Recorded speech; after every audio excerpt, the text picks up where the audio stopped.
I don't know. I probably shouldn't. That's probably talking out of school anyway, because not published Probably a yet. little bit, but. So now we're live on Facebook, and they're like, "What's talking out of school?" You'll probably have to join us on the Chiron group for that one, guys. Sorry. Yeah. We're also waiting. Malcolm is supposed to be logging in any moment. Yeah. So hopefully, you guys are all having a lovely and productive Sunday. Rory's got house guests over, so he's mildly talked out, but not completely talked out. So we're going to encourage him to talk some more. We'll see what happens. The thing we were talking about, which we probably can't, the subject for this chat is about, dealing with students with a history of trauma. Yes. And there's always personal confidences involved. So it's one of the subjects that we always wind up talking around because we can't actually talk about it directly enough. And it's as much as we don't like using sweeping generalizations, it's the only ethical way to really do it. Yeah, it's There's Mr. Miller, Mr. Malcolm. Malcolm. See, you get being mixed up. That is so weird. I don't know why I get you guys mixed up. I don't know how that happens. I don't know. Hold on, wait. Because I'm way older than you. I confused your name and Rory's once again. It happens from time to time. He gets head trauma. And I'm older than you, and you're way more educated than me. So it's debatable. Right? We both read books. We do. Literacy is it's a superpower. So we've got actually quite a lot of people on Facebook already. Stefan, Jay's already up. Peter, what's going on? Rob, this is an important topic, trauma in your students' population. Yeah, it is. And you missed it, Malcolm.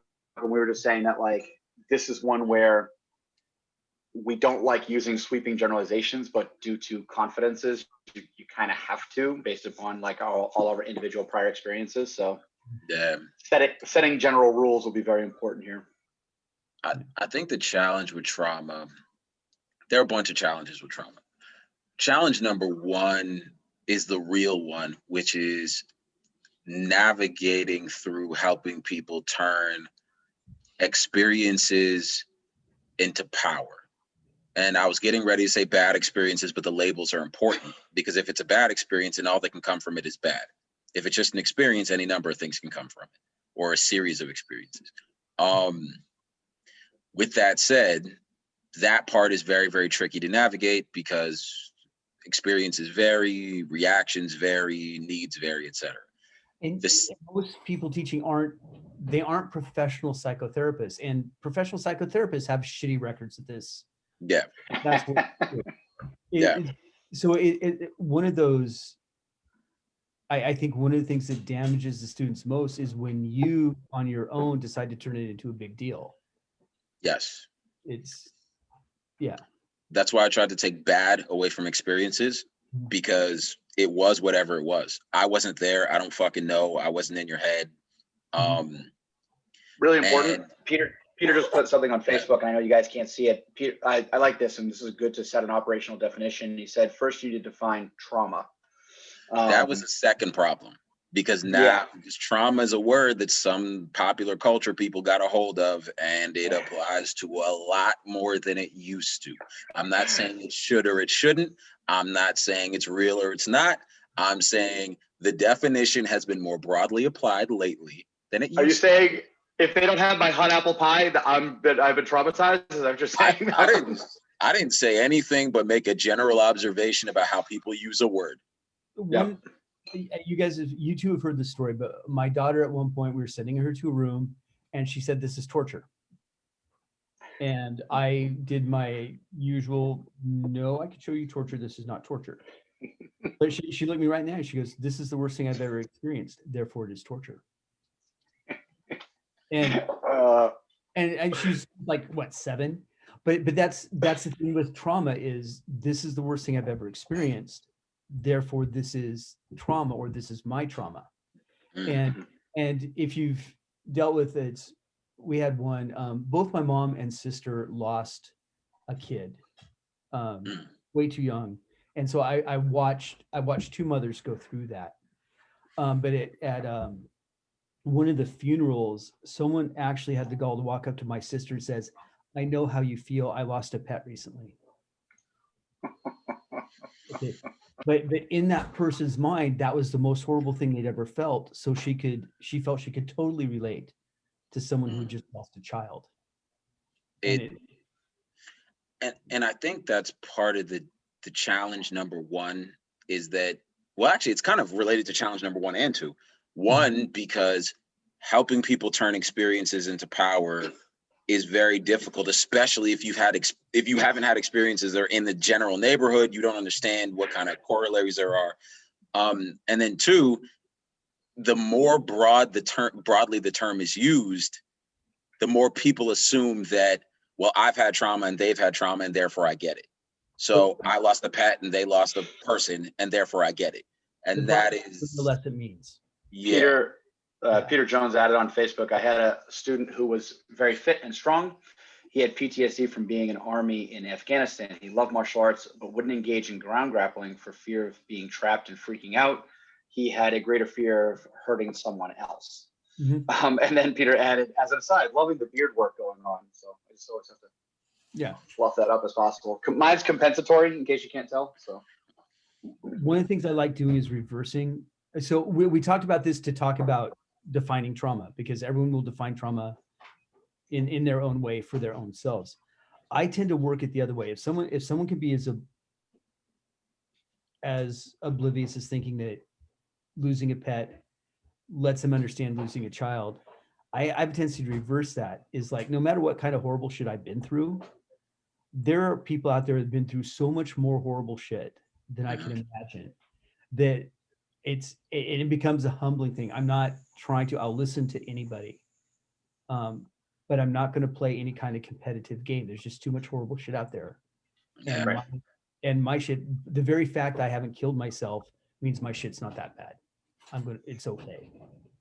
I disagree. I think you have a high capacity for dealing with it. Yeah, but that's one of the things. But it gives me, I have the strength to listen. I don't need to be the center of attention on this subject. And you also don't need to fix them. Yeah. Right. Yes. If you have tools that can help them fix themselves, but it's not your job and you don't know what to do, and subconsciously you'd be trying to fix yourself anyway. Yeah. So I think the tough part, I agree with you completely on the whole, like, no matter where you are on the trauma scale, there's a good chance that if you are operating a computer right now, you're okay. Your chances are it hasn't gotten as bad as it could have gotten or what have you. Now, obviously, that's a generalization done tongue in cheek. But the point is, for a lot of us, we all know somebody. It was like, wow, yeah, I might have been through X, but they went through Y.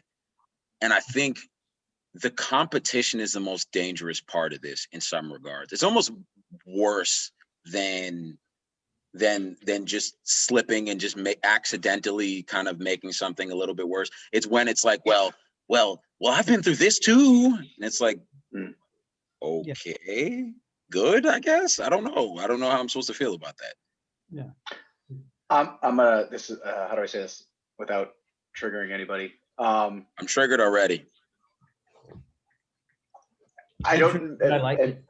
Maybe this is a conversation and maybe this is like a conversation for the Zoom call coming up. But one of the things I've noticed is, and this is probably kind of specific to veterans, but certainly it happens in other populations, but the kind of, in a lot of cases, the ones who've been there and done that and punched the ticket also don't either generally want to talk about it. Like, it's not that big a deal very often, or at least not a big enough deal that they want to make it public resource or public conversation. So I don't know. I certainly a deeper conversation can be gone into in the next call, or the next part of this call. That's one of the so reversing it. One of the reasons people I know avoid talking about some stuff is we don't want to have this conversation afterwards. People don't know what to say. They think they're supposed to say something. They think they have to be sympathetic, and sometimes it's just, and that's the dark humorous part of it. So we tell the dark story, oh, are you okay? Fuck yes, I'm okay. I'm here. Heath Webb commented on Facebook, empathy is hard to come by these days. This next part's really relevant. Too often it becomes a pissing contest to see who can introduce the greater trauma to the conversation. Yes. Sort of a one-upsmanship of sorts. And we see a lot of that. I see a lot of that written on Facebook these days. And as a elicitation tactic, I love it. You want to get someone's deepest, darkest secrets, and you throw out, one day this horrible shit happened to me, and they'll, oh well, that's nothing, and then they'll tell you stuff that they should not share. Yeah. Mr. Miller, what's elicitation? For those of you that were in the Chiron cohort awareness, we did the entire last week on active intelligence gathering. So elicitation is the lost art of holding a deep conversation, unless you're spook, in which case elicitation is how to fully interrogate someone with them having no idea they've been spilling their guts. Yeah, spy skills, also known as being marginally socially competent. Yes. The thing that's interesting for me on the required response part, I don't think anything that I've experienced in life has validated, anybody feeling bad for me, by no means. But like seeing other people in conversations where they're like, oh my God, that must have been so horrible. And it's like, do they need you that? Like, oh shit, well, it must have been horrible. Now you told me. Gosh, I didn't know what it was like. Thank you. Mm-hmm. Yeah, I one of my roles is teaching the teachers, right? So instructor or leadership development, and explaining to often teenagers how to deal with, both of you guys are like, oh, okay, how to deal with this. And it's very simple. It's shut up and listen. Not generally a good time for whatever you think to come rolling out of your head. Mm-hmm. And if the individual has bigger things they need to talk about, then the best thing you can do is encourage them to find someone to talk to that is a professional to talk to. Maybe that is pushing off to a parental unit in the case the parental unit is maybe the issue, pushing off to a school person, and that's super hard right now, obviously. But how do you engage, identify, and not make it worse is sort of the tactic at best. Yeah, and we're at time, so we'll have to discuss that on the closed group. Yeah, because I was getting ready. You know what, Paul, that was a perfect place to stop. Shameless plug. See everybody who's going to be inside the Zoom call on the Zoom call. So I guess we will have to switch that over real quick. There's actually already 3 people in the waiting room. So for everybody on Facebook Live, thank you guys so much for joining us. We're going to take this video and throw it up on YouTube. It's on Facebook. You guys will check it out later if you want.